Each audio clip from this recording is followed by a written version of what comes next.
friend Sir Charles mean by recommending his son as the modestest young man in town? To me, he seems the most impudent piece of brass that ever spoke with a tongue. I'm desirous to know how my daughter will react to his impudence. Surely, she will be shocked at it. Ah, Kate, I see you have changed your dress, as I bade you. And yet, I believe there was no great occasion. I find such a pleasure, sir, in obeying your commands, that I take care to observe them without ever debating their propriety. And yet, Kate, I sometimes give you some cause, particularly when I recommended you my modest gentleman as lover today. You told me to expect something extraordinary, and I find the original exceeds the description. I was never so surprised in my life.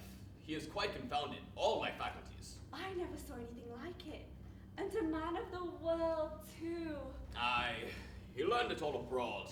What a fool I was, to think a young man could learn modesty by traveling. He might have certainly learned wit to masquerade.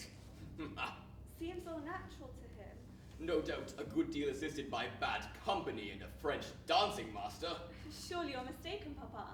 A French dancing master could never have taught him that timid look, that awkward dress, that bashful manner. Whose look? Whose manner, child? Mr. Marlowe's. His timidity struck me at the first sight. Then your first sight was mistaken, for I took him to be one of the most brazen first sights to ever astonish my senses. Sure, sir. You rally. I never saw anyone so modest. And can you be serious?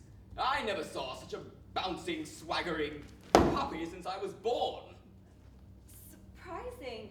He met me with a respectful bow, a stammering voice, and a look fixed on the ground. He met me with a loud voice, a lordly air, and a familiarity that made my blood freeze again. He treated me with diffidence and respect, censured the manners of the age, admired the prudence of girls that never laughed, tired me with apologies for being tiresome, then left the room with a bow and a madam, I would not for the world detain you.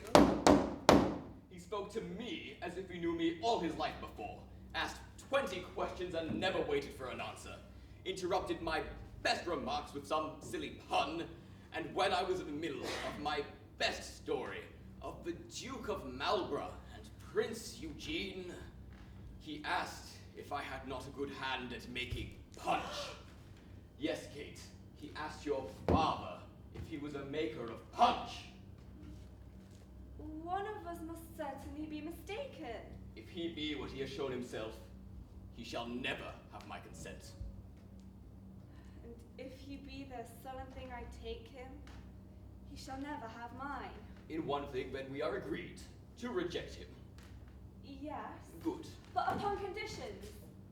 For if you should find him less impudent, and I more presuming, if you should find him more respectful, and I more importunate, oh, I don't know. The fellow is well enough for a man. If we should find him so, yes. But that's impossible.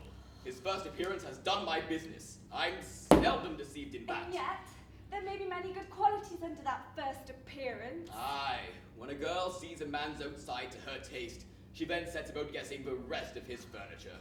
To her, a smooth face stands for good sense, and a genteel figure for every virtue. I hope, sir, a conversation begun with a compliment to my good sense won't end with a sneer at my understanding. Pardon me, Kate, but if young Mr. Brazen can find the art of reconciling contradictions, he may please us both, perhaps. And as one of us must be mistaken, what if we go to make further discoveries? Agreed. But dependant, I'm in the right. And dependant, I'm not much in the wrong.